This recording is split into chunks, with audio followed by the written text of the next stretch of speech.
Hey YouTubers, and welcome back to Tony the Technician channel. And today we're going to be looking at the Hawks 8.8 rear end and discussing it, and then in a future video we will get it installed in the 3rd gen Camaro. This is just something I personally wanted. Yes, there's other options out there. You got the Ford 9 and some other options that are fairly inexpensive that you can bolt into Camaros, but this is one of the best ones that you can get that is a direct bolt in. Is it the best money-wise? Probably not, but it's the one that I've wanted for years, and that's all that really matters, is because it fits what I want, and it's what I want for my build. So we'll go into pros and cons of kind of the Hawks 8.8 to a Ford 9 and things like that, but I wanted to provide a video for those considering the Hawks 8.8. There's really not a lot on YouTube. There's a couple of like videos undershot under a car, and then there's like one video of a walk around of the basic assembled version, and that's like 20 or 25 seconds long. Horrible video. And then there's like the Hawks Motorsports videos of it actually being built. But I wanted to provide a more close-up look at the rear end and the upgrades and options that I chose for the rear end. And keep in mind, I did also get a Willwood rear disc brake setup. I will have a whole separate video on that. The backing plates and parking brake mechanism and everything is already installed, but the rotors and calipers aren't. So we're going to do a whole separate video on the Willwood brake setup. Today we're going to be focusing on the Hawks 8.8 specifically, just so you can kind of see its quality, the options that I went with, pricing, and pros and cons to it versus some others. But I think for a direct bolt-in to the 3rd gen Camaros, I think it's a fantastic option. And it's something that I've wanted for well over 5 years, and finally decided to pull the trigger on it because we're at that point in this build that there's really not much left. After this rear end goes in, it's just measuring the drive shaft, and then we can fire it up. Then I just got to finish up the exhaust and get it wrapped, and we're good to go. So I really hope you guys enjoy this video. If you guys do, please make sure to hit that thumbs up. Leave a comment down below of your guys' thoughts, and as always, if you haven't subscribed, please consider subscribing. Let's get into this. Here we're looking at the Hawks 8.8. I'll just kind of discuss it as well as the Ford 9 and the options that I went with for this 8.8 and the pricing and all of that. And then once we discuss all that, I'll bring you guys in for a closer look of everything so you guys can get kind of a better look. But other than that, the Ford 9 is one of the most popular rear end swaps available, not just with 3rd gens, but with project cars of all makes and models. But unless you're one of those that just somehow gets a killer deal or finds one that was already in a 3rd gen, then on average for a Ford 9 you're looking at about $450 for the housing alone. And then, you know, if you purchase everything, you know, the axles, gears, brakes, all of that, I mean, that's going to add up. Or if you find a Ford 9-inch and it's already, you know, you pull it straight out of a vehicle, it's already set up, it's going to run on average around $1,000. But then whether you get the housing and build it from there, or you get one that's already assembled, it's going to cost an average of about $1,000 to remove brackets, change brackets, new gears, brakes, brake lines, all of the little things. It's going to add up. So average is going to be about $2,000 to get it in your 3rd gen. You could do it a little bit cheaper, but to build it for power and quality, it's going to be at least around $2,000. And the Ford 9-inch is going to cost roughly the same price as this, unless you pull one or find a great deal. Simple as that. Unless you pull one from another 3rd gen or you find just a killer deal. But changes will still need to be made unless it specifically came out of another 3rd gen. The Ford 9-inch can be built to handle more power from my understanding, but the 8.8 can be built for a lot of power as well. And this one I have built to handle anything I'm going to throw at it. I don't think I'll ever go above 600 horse in this car, and we're not even at that right now until we get the supercharger on it later down the road. But other than that, I think this thing's going to handle anything I have to throw at it. Also, the 8.8 is slightly lighter and has less power loss through it than the Ford 9-inch.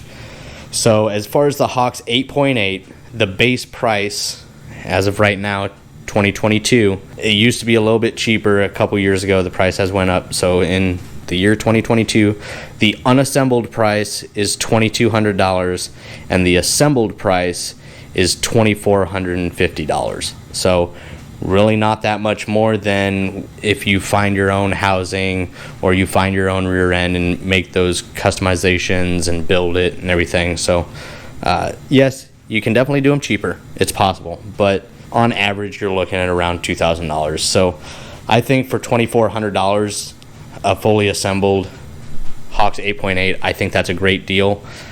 Now keep in mind that isn't with all of this. This is upgraded. With the $2,450, you're looking at your gear choices from 308s to 456s, and then it'll come with the track lock diff with 31 spline as the base package. It'll come with the stock diff cover, and then it'll be bare steel, and then you'll have the standard wheel studs. And then I'll quickly go over the things that I upgraded and selected. So I went with 373 gears. I went with the True Track diff with 31 splines. I think that's going to be plenty good for, I was debating between 31 and 33, and I probably should have went 33, but I think 31 will still be plenty enough for what I have for it. And the True Track with the 31 spline axle, that upgrade was $400. The Performance diff cover was a $200 upgrade, which I think is a fantastic upgrade. The black powder coating, you can get it in black or red if you don't want it to be bare steel, is $275. I think that's a great price for powder coating a rear end. So whether you order it and then go get it done or just have it done while they're building it, I think for $275 that's a great deal. The stainless steel brake lines, these are an add-on. They are fitted to this rear end a lot better than if you were trying to adapt your old brake lines, and it's a lot easier than making your own, even though these are super easy to make. That was an $80 upgrade.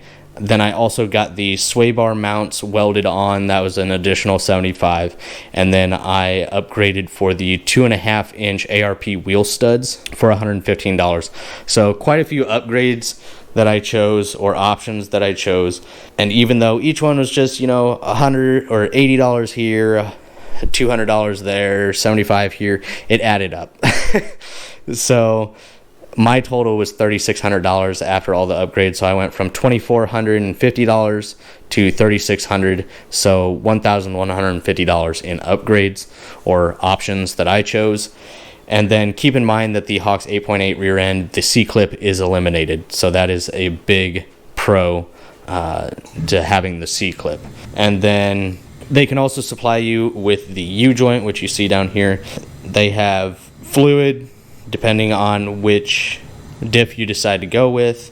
And then additive as well, depending on the choice that you make. And then they also have different parking brake assemblies and things like that. And then you can also order your brake kit from a drop-down menu.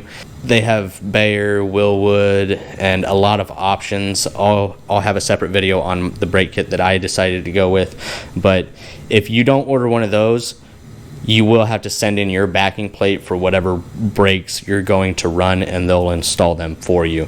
But keep in mind that I special ordered my brakes. It wasn't on their list, but they ordered them straight from Willwood and had them shipped from Willwood to the shop. They welded them on, or they installed everything, and then they sent me the brake kit, and that was an additional $1,000. So it wasn't like an upcharge on their part or anything. It was the same price whether I had ordered it from Willwood myself or if they ordered it. So it was a good deal. And that's it. Now I'll kind of bring you in for a close-up on everything, all the little miscellaneous items, and then a close-up look of the actual rear end. Quickly take a look at this rear end. So before we get into looking at the rear end, let's go ahead and see the miscellaneous items here. So you do have your axle caps. They are Moser Engineering axles, and you have the caps here that you can put on. Here is the distribution block or the splitter for your brake lines if you order these stainless steel brake lines. You have one that runs up underneath and it comes over, and then they both meet right here. This is where this little splitter will go and adapt to your existing brake lines on the car. And then just kind of some installation break-in procedure. These are some clamps and everything to actually hold the brake lines to the axles or to the rear end. It'll mount like right here on this lower control arm mount. and then it'll keep the brake lines in position. And then here is the U-joint, and then over there we have the brake kit that I went with. We'll be going over that in a separate video. So here's kind of a close-up look at the upgraded Hawks Motorsports USA made diff cover. You got your drain plug and your fill plug, some nice stainless hardware, very clean. I'm definitely glad I went with this diff cover. And then I got mine powder coated black. I think getting it powder coated is just a smart choice at the time. You don't have to worry about it or anything. I got a little vent breather here. Very nice welds on this thing as well. They definitely did a good job assembling it. If you guys haven't checked out the Hawks Motorsports actual build process video, go ahead and check it out. They go over how they assemble these and everything. Keep in mind, I have not unstrapped this from the box. I've had it a day and a half now, and I just haven't had time. So it does state no oil, and it requires 2.5 quarts. And then here's the backing plate and caliper mount and all of that. You got this is where your parking brake cable will come in and pull. This is all mounted. Keep in mind, this will vary depending on the brake kit that you decide to go with, but those are the 2.5-inch ARP wheel studs upgraded, and I'm running pass-through lug nuts with my Race Star wheels, so those will be a nice upgrade and fit just fine. You have your shock mount here, or my coilover mount will mount here. You got your lower control arm mount here, sway bar bracket mount. They definitely nice heavy duty mounting point for the torque arm here.